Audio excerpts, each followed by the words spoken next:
Bienvenidas, bienvenidos a esta exploración. Hoy vamos a meternos con un material que, la verdad, es fascinante y toca un tema que siempre genera muchísima curiosidad, a veces hasta polémica: la mentalidad millonaria. Nuestro punto de partida es un video de YouTube del canal Alex Ransel, Finanzas y más. Ahí lo que hacen es tomar las ideas de Napoleon Hill, que es un clásico, pero las adaptan, las interpretan para una audiencia más latina. Y la idea central que plantea esto es bastante provocadora, ¿no? ¿Qué tal si el camino a la riqueza, pero la de verdad, la que se sostiene, no empieza con estrategias financieras o con un golpe de suerte, sino con algo mucho más básico: la propia mente? El video sugiere que mucha gente, quizá la mayoría, no alcanza sus metas de dinero, no porque falten oportunidades afuera, sino porque les falta eso que llama el plan interno. Esa estructura mental que necesitas no solo para atraer la riqueza, sino, y esto es clave, para retenerla y para multiplicarla. Así que hoy vamos a desmenuzar un poco estas ideas. La misión es tratar de entender qué significa realmente, según esta fuente, tener una mente millonaria y ver cuáles son esos pasos que propone para, digamos, cultivarla. Exacto. Y eso del plan interno es fundamental. El material sugiere que muchas veces ponemos toda la energía en perseguir cosas externas, ¿no? El coche, la casa, la cifra en el banco. Y mientras hacemos eso, descuidamos la herramienta más poderosa que tenemos: la mente. Hoy lo que vamos a analizar es esa diferencia tan importante que plantea la fuente entre simplemente tener dinero, que te puede llegar de muchas formas, hasta por azar, y otra cosa muy distinta, que es construir riqueza. Y para eso, se argumenta, necesitas una arquitectura mental específica, una forma de pensar que sepa manejarla, multiplicarla y, algo que menciona y me parece clave, respetarla. Porque una fortuna puede llegar, sí, pero si no tienes la mentalidad para administrarla, pues la fuente dice que tiende a irse tan rápido como vino. Bien, pues entremos en materia entonces. Vamos a desempaquetar esto. El punto de partida que pone la fuente es muy directo, casi implacable. Dice que la fortuna no solo ayuda a los audaces, como se dice por ahí, sino sobre todo a los que están preparados. Pero, ¿preparados cómo? No habla solo de tener un plan de negocios listo. Se refiere a haber construido antes la estructura interna. Habla de disciplina, de un sistema de creencias que esté alineado con la abundancia, de tener una claridad mental que no se distraiga fácil. Es como construir el recipiente correcto antes de que empiece a llover. Y esto, lo recalca mucho la fuente, implica asumir una responsabilidad total por cómo piensas, qué sientes y cómo actúas. No es solo trabajar más horas a lo loco, sino operar desde un nivel de pensamiento, superior, más estratégico, más consciente. Y ahí es donde entra la primera ley o el principio clave que menciona: pensar con riqueza antes de tener dinero. Esto puede sonar raro, ¿no? Contraintuitivo. Generalmente pensamos, cuando tenga dinero, ahí sí voy a pensar y actuar diferente. La fuente le da la vuelta a esa lógica. Dice que no se trata de esperar a tener la fortuna para pensar en abundancia, sino de cultivar activamente esa mentalidad ahora, para convertirte en el tipo de persona que de forma natural atrae, genera y maneja bien la riqueza. Es una idea que tiene raíces fuertes en la psicología y, para algunos hasta en lo espiritual. Nos convertimos en lo que pensamos de forma dominante y constante. Nuestros pensamientos habituales, según esto, no son cualquier cosa. Van moldeando cómo vemos la realidad, influyen en nuestra confianza, guían las decisiones de cada día y al final, van creando nuestro destino. Como una profecía que se cumpla sola, pero en cámara lenta. Claro, y eso te lleva a preguntarte de inmediato, para uno mismo: ¿dónde están mis pensamientos la mayor parte del día? ¿Están en la posibilidad, en crear, en solucionar? ¿O están más bien en la limitación, en lo que falta, en los obstáculos que parecen gigantes, en el miedo a perder? El material insiste mucho en esto. Aunque vengas de un entorno de escasez o hayas pasado por problemas económicos fuertes, tienes que tomar la decisión consciente de no permitir que esa mentalidad de carencia se quede ahí, operando en tu sistema. La fuente lo dice claro: quien quiere volverse rico no puede permitirse tener pobreza en sus pensamientos dominantes. Es una contradicción total. Lo cual nos conecta perfecto con la segunda idea clave que presenta. El entorno te moldea, sí, pero no tiene por qué definirte. Es obvio que el lugar donde nacimos, la familia, la cultura, las circunstancias de inicio, todo eso nos influye, a veces muchísimo. Pero la fuente argumenta con mucha fuerza que la decisión final sobre si esas influencias te definen para siempre es tuya. Tienes la capacidad y, según esta filosofía, hasta la responsabilidad de elegir conscientemente un entorno nuevo si el que tienes ahora no te ayuda a crecer como quieres. Y esto implica buscar activamente rodearte de gente que te inspire, que te rete, que te empuje para adelante, gente que ya piense como tú buscas pensar y quizá lo más difícil, pero fundamental, implica hacer ese trabajo interno de soltar las cadenas mentales del pasado, los miedos que aprendiste, las excusas de siempre, los patrones de pensamiento heredados que ya no te sirven. Se trata, como dice la fuente, de tomar el control de tu narrativa interna, esa historia que te cuentas sobre ti y tus posibilidades, y reescribirla con audacia, con claridad, con la convicción de que la vieja historia limitante se acaba aquí. Aquí es donde, para mí, se pone la cosa realmente interesante y práctica. Porque claro, pensar diferente, elegir el entorno, es clave, pero no alcanza si no lo llevas a la acción constante. Y por eso, la tercera ley que presenta la fuente es la disciplina diaria. Y ojo, no habla de esas explosiones de motivación que nos dan a todos y duran un suspiro, ni de esos chispazos de inspiración que se van rápido. Habla de una constancia casi invisible en el día a día, pero que sus resultados acumulados se vuelven imposibles de negar con el tiempo. La fuente da ejemplos muy concretos. Levantarse temprano, pero no por aparentar o demostrarle nada a nadie, sino para ser dueño de tu día, para tener ese espacio de calma y enfoque antes de que te coma el mundo exterior. Leer, no solo para pasar el rato, sino buscando activamente elevarte, exponerte a ideas que te desafíen, que te expandan la mente. Planificar, no por amor a las listas en sí, sino porque entiendes profundamente que la verdadera libertad, la capacidad de dirigir tu vida, nace del orden y la intención, no del caos de reaccionar a todo. La idea central es fuerte. No te caes en la riqueza por accidente, diseñas tu camino hacia ella, conscientemente. Y una parte esencial de esa disciplina diaria que a veces pasamos por alto es lo que la fuente llama la sustracción, o sea, quitar cosas. Vivimos en un mundo que nos bombardea todo el tiempo con distracciones, ruido de información, tendencias que duran nada, la comparación constante en redes sociales, opiniones que nadie pidió. La mente que busca construir riquezas, y en esto, aplica un filtro muy estricto a todo eso. Se pregunta constantemente, ¿esto que tengo enfrente, esta info, esta charla, esta actividad, ¿de verdad me acerca a la persona en la que me estoy convirtiendo y a la visión que estoy construyendo? Si la respuesta honesta es no, se corta, sin pedir disculpas, sin culpa. Implica eliminar activamente lo que no sirve a esa visión a largo plazo. Relaciones con gente que es siempre negativa o tóxica, hábitos que te quitan energía o tiempo sin darte nada a cambio, conversaciones triviales que te desenfocan. No se trata, insiste la fuente, de ser un acumulador de información o experiencia sin ton ni son, sino un curador de valor. Alguien que crea claridad y poder mental diciendo no de forma consciente. No a la sobredosis de información que te paraliza. No a compararte con otros que te roba la alegría. No a buscar desesperadamente que te aprueben desde afuera. El foco absoluto está en esa transformación interna profunda y en hacer lo esencial. Entendido. Filtrar, enfocarse, ser disciplinado. Suena lógico, pero, bueno, todos sabemos que el camino real nunca es una línea recta, ¿no? Siempre va a haber obstáculos, cosas que salen mal, momentos de duda. Y por eso la cuarta ley que toca la fuente es la resiliencia. La define como esa capacidad inquebrantable de seguir fiel a tu visión original, incluso cuando la realidad que ves ahora mismo parece decirte todo lo contrario. Es la habilidad de seguir construyendo, poniendo un ladrillo hoy, otro mañana, cuando nadie te aplaude, cuando los resultados no llegan rápido, cuando todo te dice que sería más fácil tirar la toalla.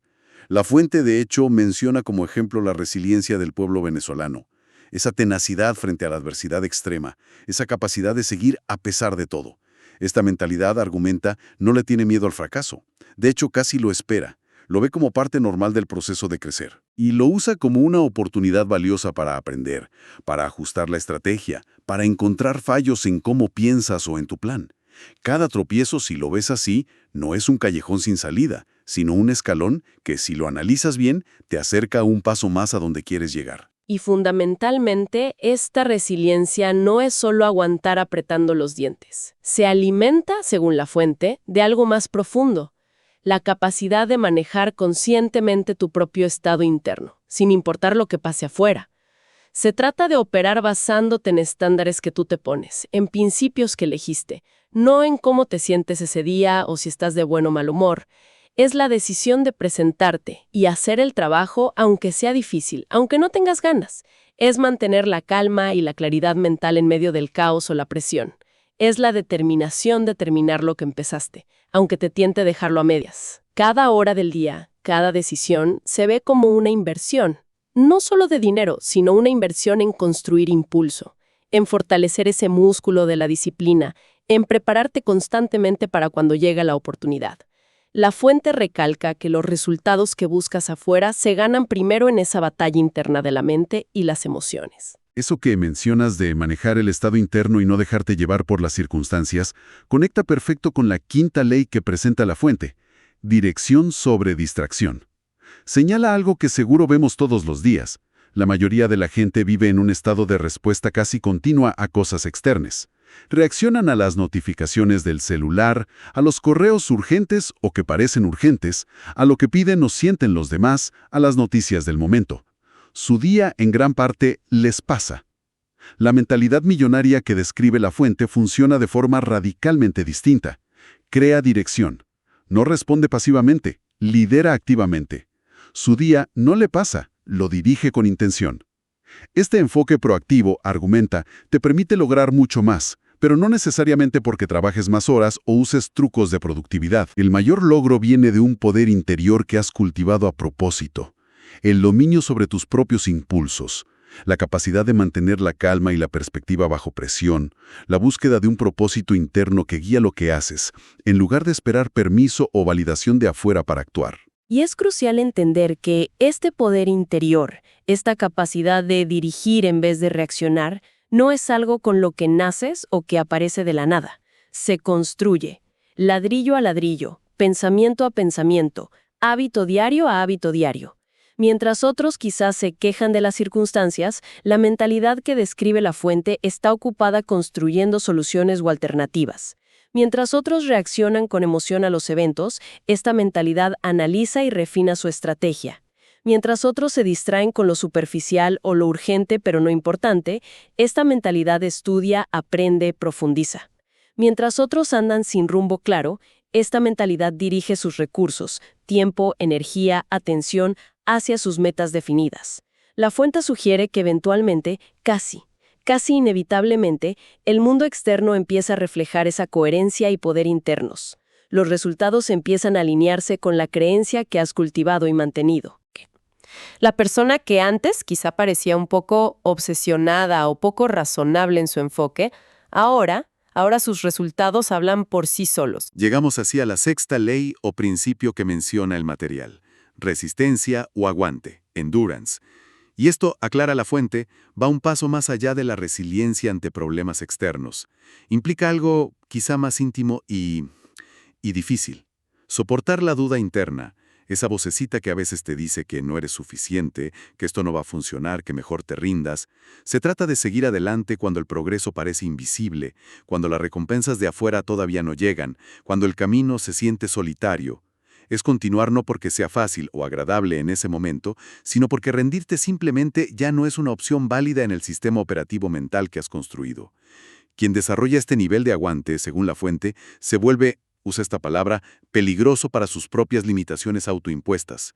Ya no está jugando el juego a corto plazo, pensando solo en el fin de semana o en la gratificación ya. Está jugando a largo plazo, para construir un legado, para manifestar su máximo potencial. Exacto. Y esta resistencia, este aguante cultivado, lleva casi naturalmente a una autorresponsabilidad muy profunda, muy intrínseca. Ya no necesitas que te supervisen de afuera o que te motiven otros, porque el impulso viene de adentro. Tus estándares personales suben constantemente, no para impresionar a nadie, sino como tu forma normal de funcionar, como una expresión de respeto por ti misma. La excelencia entonces no se busca haciendo ruido o promocionándote exageradamente, sino que se vuelve evidente por la consistencia silenciosa de tus acciones y tus resultados a lo largo del tiempo. Y aquí está una de las diferencias clave que señala la fuente y que vale la pena recalcar.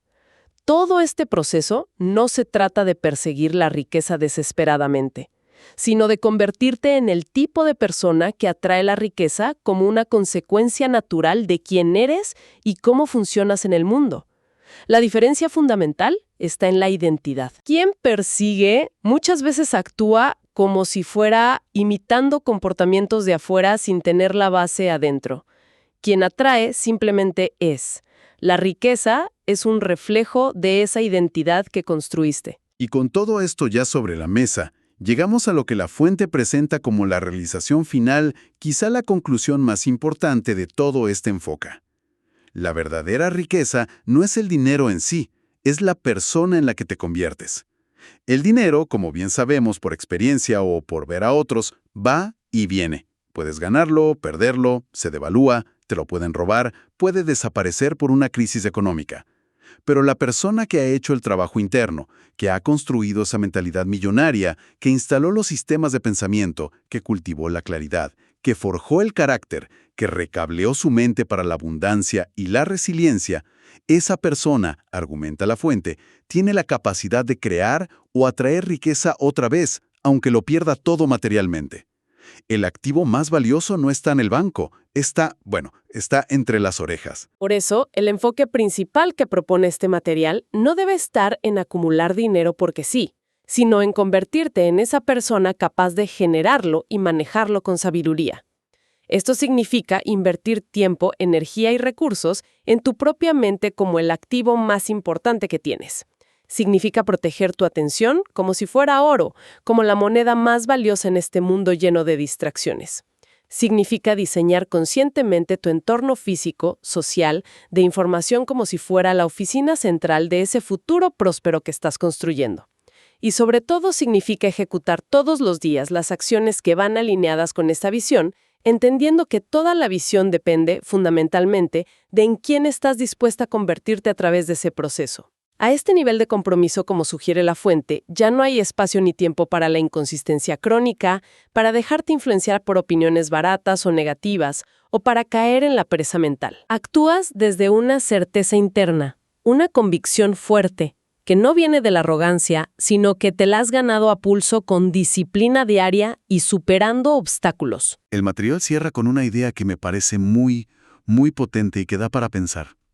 Pensar y actuar, como la persona que quiere ser, en este caso alguien con mentalidad de riqueza, antes de tener la prueba externa, el dinero, no es autoengaño. Es en realidad un acto de profundo respeto por ti mismo. Significa valorar tu propia visión lo suficiente como para no necesitar pruebas de afuera inmediatas para creer en ella. Significa asumir la responsabilidad total por tus resultados sin esperar que otros te den el visto bueno. Significa no esperar a que te descubran o te elijan para empezar a mostrarte en el mundo como la persona capaz y valiosa que sabes que puedes ser. Se trata en esencia de alinear proactivamente y constantemente tus pensamientos, tus hábitos y tus decisiones diarias con esa identidad que deseas. Y la promesa implícita es que eventualmente el mundo de afuera, las circunstancias, empiezan a ajustarse y a reflejar esa certeza interna que cultivaste con intención. Entonces, resumiendo un poco, ¿qué significa todo esto en la práctica? La esencia de este enfoque, tal como lo presentan adaptando a Napoleón Hill para un contexto latino, es que la transformación hacia una vida con más abundancia y realización es básicamente un viaje interno. No empieza afuera, empieza adentro. Comienza con esa decisión consciente, comprometida, de cultivar una mentalidad específica de posibilidad, de responsabilidad, de enfoque a través de la disciplina diaria sostenida, la resiliencia ante los golpes de la vida, que siempre llegan, el enfoque láser en lo que de verdad importa y el dominio progresivo sobre tus propios pensamientos, emociones y acciones. Visto así, se trata mucho menos de perseguir el dinero obsesivamente y mucho más, de convertirte en la clase de persona a la que la riqueza, en todas sus formas, le fluye de manera natural, sostenible, como reflejo de su propio valor interno. Como se sugiere en el video original que analizamos, quizá estas ideas puedan servir como ese empujoncito necesario para despertar de la inacción o de un conformismo que no lleva a un lugar muy satisfactorio. Y conectando todo esto con una perspectiva más amplia, si aceptamos, aunque sea como hipótesis para probar, esta idea central de que la mentalidad es el motor y que la realidad externa tiende a seguir a la alineación interna, entonces surge una pregunta importante, quizá la más importante, para la reflexión personal de cada uno que nos escucha. Más allá de las circunstancias de ahora, de los desafíos que tengas o de los recursos que tengas o no en este momento, ¿cuál podría ser ese único cambio, por pequeño que parezca, pero deliberado y consistente, ya sea en una forma de pensar que se repite o en un hábito diario que podrías empezar a implementar desde hoy mismo, desde ya, para comenzar activamente a construir esa base interna, esa arquitectura mental de la que hemos estado hablando hoy?